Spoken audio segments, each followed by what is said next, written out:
Well, it's like meeting on Sunday. In fact, Pat, it is like meeting on Sunday. I'm here with Pat Buchanan. And, of course, Joan Walsh is somewhere. Where are you, Joan? Are you in San Francisco?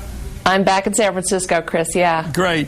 Well, we're at Sunday morning, and it's like reading the Scripture. Today, the Scripture is from the words of General Colin Powell. So we're going over each of these words of his, very reverentially, I must say, but Pat will change that. Here's General Powell explaining his decision after his Meet the President. This is outside here in Nebraska Avenue, talking about why he did what he did, endorsed Barack Obama today in this thunderclap of political noise today. I think that Senator Obama brings a fresh set of eyes, fresh set of ideas to the table. I think that Senator McCain, as gifted as he is essentially going to execute the Republican agenda, the orthodoxy of the Republican agenda, with a new face and with a maverick approach to it. And he'd be quite good at it. But I think we need more than that. I think we need a generational change. And I think Senator Obama has captured the feelings of the young people of America and is reaching out in a more diverse, inclusive way across our society. Pat Buchanan. Well, there's one thing that he has. General Powell did a terrific thing today, and you ought to play it. And it's not only the part about the Muslim, but about the Arab American who's out there in that in Arlington Cemetery, who served his country. And I think it was a very moving thing to say, look, Arabs are good Americans. We've known Lebanese Americans and other Arab Americans for years, and he did a wonderful thing in saying that. And I think that's what folks should say. But I will say this: I mean, General Powell says he's a Republican, and McCain's going to impose a Republican Orthodox agenda, and he said he's concerned about the Supreme Court appointments. Now, Bush, whatever you say about him, has appointed John Roberts and Sam Alito. Chris, I think those two justices got just about every single Republican vote, did they not? Yeah. I mean, and if he doesn't believe in a Supreme Court, which basically gives these decisions back to the states, then is he really a Republican, or what kind of Republican is he? I wonder if he's not an Eisenhower Republican, an old Eastern Republican. But Eisenhower thought, Brennan, his own two appointments, he said they were the two biggest mistakes of my life. Every Republican supports John Roberts. They're tremendously proud of him. Alito has turned out to be the kind of justice they wanted. Why does Senator General Powell I think he's John, you get in here. Why do you think he pointed that out? Because he said the next president will get to pick. Actually, the next president could pick 3 new justices based on, actuarial statistics, probably. You know what, Chris? He may well be a fairly liberal Republican, and it's not my job, it's Pat's job to talk for the Republican Party. But I would say to Pat, the Republican Party seems very busy trying to drive itself out of business and trying to drive people away. And, it should be proud to have a supporter like General Powell. It always has been proud of him. And I think what happened today was devastating for John McCain. It was almost sad. It was a thoroughgoing critique of this awful negative campaign that he's waged.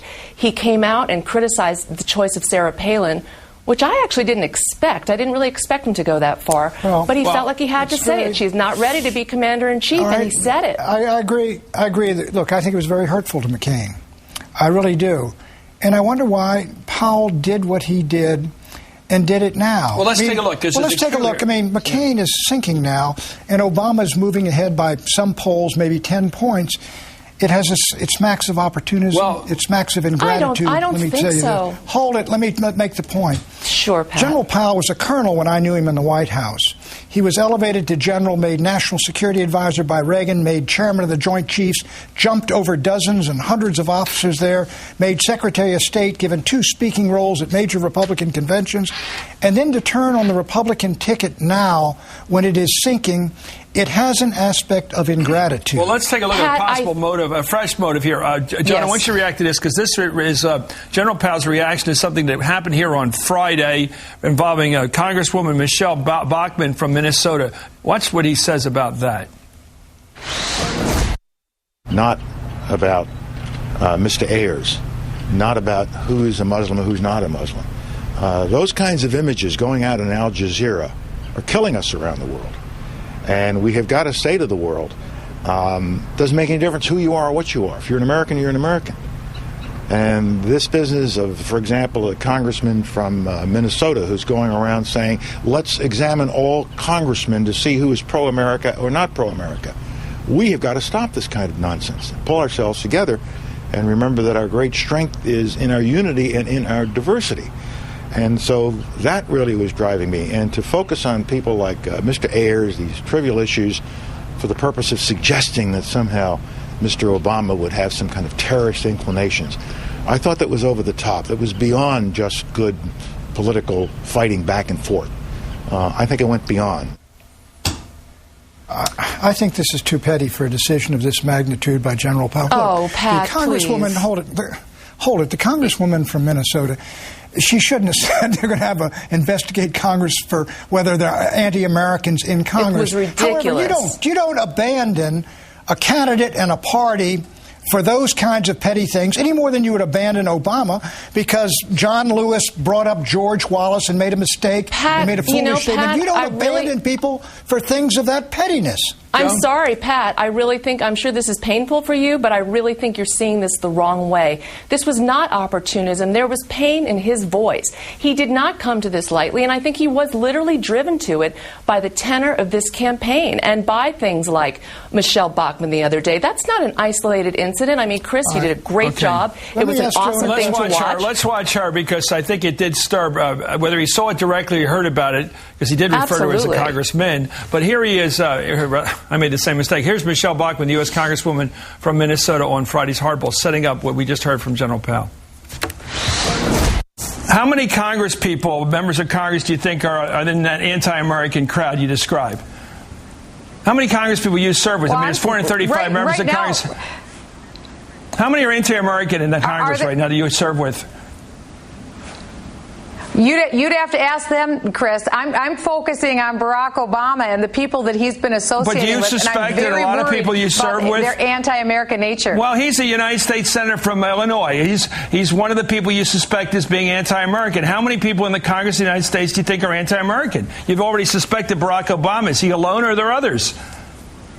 How many do you suspect of your colleagues as being anti-American? What I would say is that the news media should do a penetrating expose and take a look. I wish they would. I wish the American media would take a great look at the views of the people in Congress and find out, are they pro-America or anti-America? I think people would love to see an expose like that. Pat, we ready for that? We got our bags packed to get up on the hill and start checking them out? No, but look, that's a silly statement. I agree with you. But is that a cause? Sure, it's silly. Is that a cause for General Powell, Secretary of State, Chairman of the Joint Chiefs, to walk away from a party that's honored him and a friend of his and to endorse the opposition party when McCain is sinking in a time of crisis? I don't think so, Chris. I would have a better motive than that to walk away from that party. It looks to me like, Joni, had a lot of motives because I've never heard a more well-rounded, diverse, complete compendium of issues. He disagreed on the economy, on the courts, on foreign policy. I mean, I guess everything but Iraq, where I wished he had gotten back to that one. Right. Go ahead. I mean, even, he went so far as to announce the robocalls, which is really inside politics. The three of us can discuss it. Normally that's not the kind of thing General Powell would be talking about. That's why I think, Pat, I'm sorry, you're just wrong about this. It's not Michelle Bachmann. There are so many Michelle Bachmann moments in this campaign, and John McCain has really descended to a level where somebody like a General Powell is going to have to abandon ship to make a statement about where this country is going, Pat. All right. We got to ask a question. Look, would Colin Powell be endorsing Barack Obama if he were a white liberal Democrat? Oh, Pat, I'm so sorry you went there. The left wing of his party. Look, General Powell I'm really sorry you went there. It would be electrifying if we elected an African-American, and it is naive, Joan, to suggest it had nothing at all to do with this decision. Just to finish this point, because it is very tricky, he said that if that were his driving motive, he would have done it weeks ago, because the guy was African-American months ago. He was, and Obama's been courting him. Chris, he's been courting him for months. This is why he threw in the whole kitchen sink. A lot of things that are silly and ridiculous. Economics and Supreme Court justices. We got silly. all the motives except for the one everybody's wondering about. Okay. Well, which is what? Race? I mean, Pat, Pat, that's beneath you. Let me ask you another question, Joan. Why did John Lewis abandon Hillary Clinton in the middle of a campaign when Sheila Tubbs Jones stuck it out gutsily? Well, what's the motive there? Stephanie Tubbs Jones and Sheila Jackson Lee. He's a black American's going to be president, and I want to be part of it. Well, that was what he said. Well, go by what he said. Why do you have to attribute motives to people who don't say those things? Well, I say, you can't tell me it wasn't a pull on him. And Sheila Jackson Lee stayed with Hillary, and Stephanie stayed. The hardest thing in American life is to figure out someone else's motive. Because it's very hard to figure out your own motive sometimes, let alone somebody else's. Look, I think that's as profound as I can get on a Sunday night. Pat Buchanan, don't assume you know somebody else's motives unless you know their soul, and you don't. I don't know precisely you reach into the soul. Are you George W. Bush? I don't know exactly why he did it, but look, if people are going to ask questions, they're already raising those questions, and the questions, Chris, are valid. Okay. He did it for a lot of reasons. He did it for a lot of reasons. I thought it was incredibly powerful because of the way he did it, and it did not look rash, and it did not look, as you would suggest, tribal.